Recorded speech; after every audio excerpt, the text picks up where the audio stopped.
Hi everyone, welcome to Fridays with the Ranger. I'm Ranger Shannon with Lewis and Clark National Historic Trail in Omaha, Nebraska, and I'm thrilled to have you joining me. I'm dressed in my park ranger uniform. I'm wearing my gray button-down shirt. I have my gold name tag and my gold park ranger badge, both pinned on the front. On the side of one of the sleeves, I have an arrowhead patch.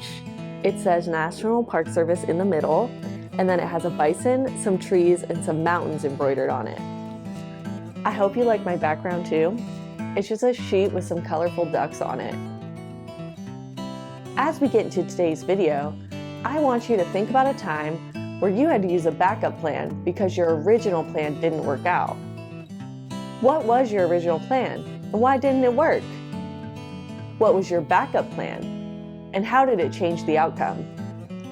Was the outcome better or worse than you expected? If you'd like, feel free to share about your experiences in the comment section down below. Did you know Captain Meriwether Lewis had to use backup plans sometimes too? Let's go back 215 years ago and explore a situation that he and the Corps of Discovery got into during the Lewis and Clark expedition of 1803 to 1806. A replica of Fort Clatsop at Fort Clatsop Memorial Park on a snowy winter day. The fort is made up of two parallel rows of cabins with gated palisades on both ends. An American flag hangs from a flagpole at one end. The replica is based on Captain Lewis's original site plan, as it had changed during construction. March 5, 1806. The Corps was hunkered down at Fort Clatsop near present-day Astoria, Oregon, right on the Pacific Ocean's coast, for the 1805 to 1806 winter. Fort Clatsop was a winter shelter that the expedition built in just 22 days. They named it after the Clatsop American Indian tribe, who lived in the area. Reenactors drilling with rifles at Fort Clatsop. Getting to the Pacific coast was a challenge for the expedition. They almost died hiking through the Bitterroot Mountains, suffering from extreme hunger, cold, and exhaustion. They wore their clothing and shoes down to tatters, and they nearly ran out of portable soup, their last resort food option. Fort Clatsop was meant to be a refuge where they could shelter for the winter and replenish their food and supplies before beginning the journey home.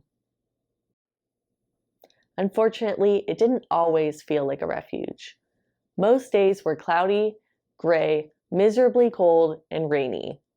In addition, hunting grew scarce. A male Roosevelt elk, or a bull, grazing in a meadow with a group of females, or cows. They have dark brown heads and pale brown bodies with a large white rump and a stubby tail. The bull has a set of antlers. Elk are one of the largest members in the deer family. In his journal, Captain Meriwether Lewis observed few elk in the area, which worried him. Why do you think not finding any elk would worry him? And why do you think elk were so important to the expedition? Let's find out. Captain Lewis writes, "A miniature representation of the captain's quarters in Fort Clatsop. Fig the Syrian hamster portrays Captain Meriwether Lewis in this highly fictional dramatization of him writing in his journal. Highly fictionalized. The journal entry is real. The reenactment is not. Fig wears a captain's uniform made of felt. Captain Lewis stands at his desk writing in his journal. Late in the evening, the hunters returned from the Kilhawanakal River, which discharges itself into the head of the bay. They had neither killed nor seen any elk. They informed us that the elk had all gone off to the mountains a considerable distance from us."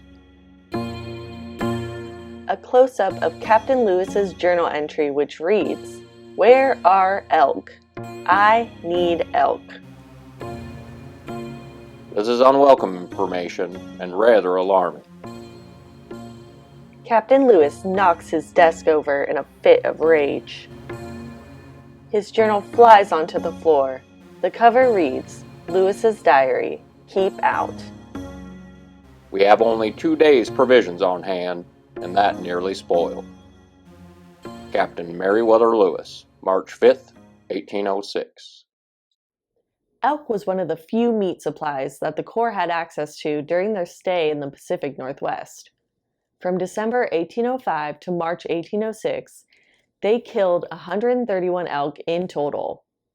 After learning that the elk may have gone to the mountains, Captain Lewis had to think of a backup plan in case his original plan to stay at Fort Clatsop until the 1st of April didn't work out. He writes, "A miniature replica of a moss-covered forest with 3 bull elk grazing by a river. 2 bulls are toy elk figurines. The 3rd elk is played by Fig the Syrian hamster. Fig explores the riverbanks wearing a set of antlers and ears made out of felt." If we find that the elk have left us, we have determined to ascend the river slowly and endeavor to procure subsistence on the way, consuming the month of March in the woody country. Earlier than April, we conceive it a folly to attempt the open plains where we know there is no fuel except for a few small dry shrubs. We shall not leave our quarters at Fort Clatsop until the 1st of April, as we intended, unless the want of subsistence compels us to that measure. Captain Meriwether Lewis, March 5th, 1806. Captain Lewis did end up using his backup plan. The expedition left Fort Clatsop on March 23, 1806. They gave the fort to Chief Cobaway for all the Clatsop people had done to help the expedition survive during their time in the Chinook homelands. Upon leaving the Clatsop and the Chinook, the expedition killed 1 more elk on April 1st, 1806 in eastern Oregon, just before re-entering Montana.